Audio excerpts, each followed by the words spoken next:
Hey guys, Scott from PlayYourCourt.com, and today we're going to talk about how to win more matches with better decision making.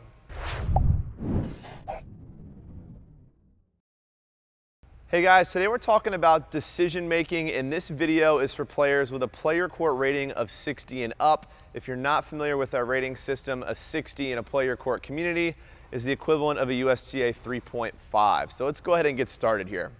One of the biggest reasons I see players lose matches isn't because of technique, isn't because of really anything other than just bad decision making. They're playing offense when they should be playing defense, and they're not recognizing opportunities when they really need to be attacking. So what we're going to do today is to really very simply break down when and how to play offense versus defense. So the first major adjustment I want you to make to your thinking is to realize that your decisions should be more based on where you are on the court, not where your opponent is. I know for a lot of us, we see our opponent on one side of the court and we think it's obvious that we should just hit to the other side of the court, and there's a little bit more going on here when you actually start to look at your position. So as you can see, I've used cones here to cut the court up into segments, and the segment inside of these cones is what I like to call the attack zone. The reason this is the attack zone, I only have to take a couple of steps to get to balls inside of these cones. I'm not on the run. I'm always going to be able to get balanced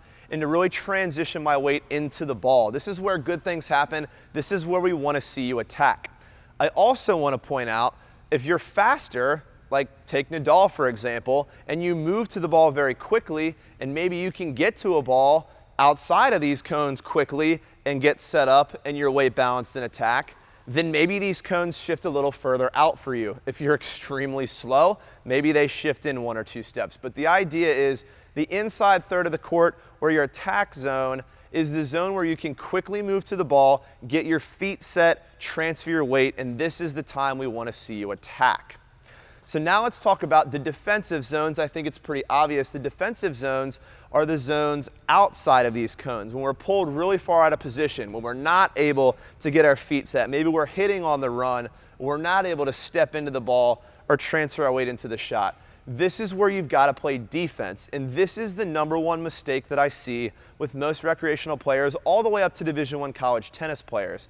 They're trying to play offense when they're actually in a defensive zone, all right? So what I want you to think about, and the decisions I want you to make, when you get balls on the inside third of the court or in your attack zone, this is where I want to see you taking your risk. This is where you can hit the ball down the line. This is where you can try and add some power to do some damage, maybe even hit some winners, generate short balls. Again, this is where the offense and where the good things should be happening. When you're pulled outside of these cones, what I want to see is 9 times out of 10 a cross-court ball, and the other time out of 10 is just going to be a reset ball because you're so far out of position that you need the time to recover to the middle of the court. So the #1 mistake I'm seeing players make is they're trying to play offense when they're pulled outside of the attack zone. When they're on defense, they're taking this ball and they're trying to do too much with it. The mistake a lot of players make, and I see a lot of points end this way even at a high level of play, is we see open space to hit down the line here, and we don't acknowledge that we're so far out of position that we've got to really do something impressive. We've got to hit an amazing ball down the line to not then just immediately get beat cross court. So again, acknowledge where you are in the court. It's okay to hit down the line from right here because you're 1 step away from recovering to the middle. But if you get pulled all the way, out wide to here and you hit down the line and that ball comes back cross court, you're not going to have enough time to recover and get back in position to get to that ball. So in summary, to make better decisions and to win more points, start focusing more on your court positioning, not just your opponent's. Attack when you're on offense inside this middle third of the court, and play more cross court and reset balls when you're pulled out of position. I hope this helps. I hope you can bring this right into your game and win some more points. I really want to see you improve, but let's be honest, I don't really know anything about you. So what I'd like you to do, click the button below, answer a couple of questions for me about your game. I'll then send you some custom video coaching, more tailored to exactly what you've got going on. Just click the button below and I'll do the rest.